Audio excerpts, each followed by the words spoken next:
audience of my media magazine project is tween girls aged 10 to 14. Firstly, before creating the magazine, I had to establish what my ideal reader was to look like. This is backed up by a theory suggested by Ayn Ang in 1991. She said that before we make a product, we need to create and understand what the ideal reader or buyer was to look like and be like. This also helped to influence and shape how the magazine will look, whether it will be of a national or niche audience, and also the models which you would use in your magazine. A tween girl, which is my main audience, target audience, is a young girl who is into more mainstream pop music. This has also influenced my magazine to be of a national reach, as the content and acts included are mainstream and popular and more frequently included in today's charts.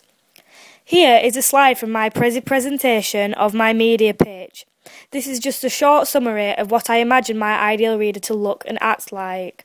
I created my magazine around the thought of how could I get the attention of this tween, and it helped the design, house font and style and colours and models which I used throughout my magazine.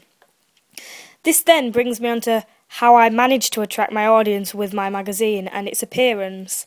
I mainly focused on the mise-en-scène elements in which I could use throughout my magazine.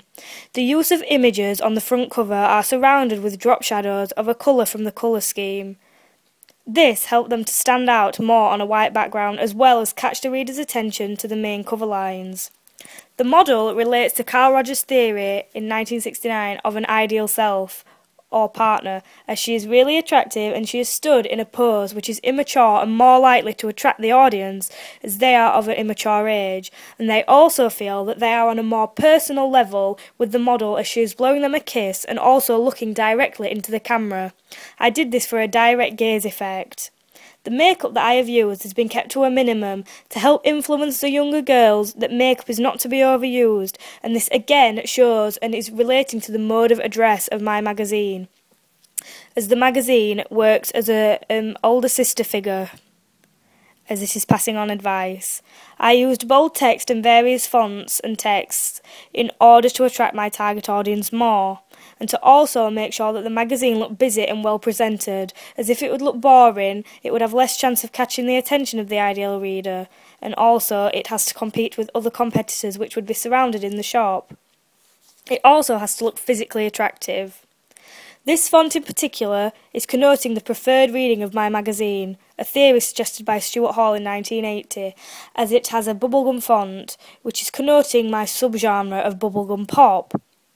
It is also one of my main cover lines, therefore it needs to attract the audience, and it also looks physically attractive. It's also different and not used in any other magazine, which I have researched, including Top of the Pops, We Pop, and so on.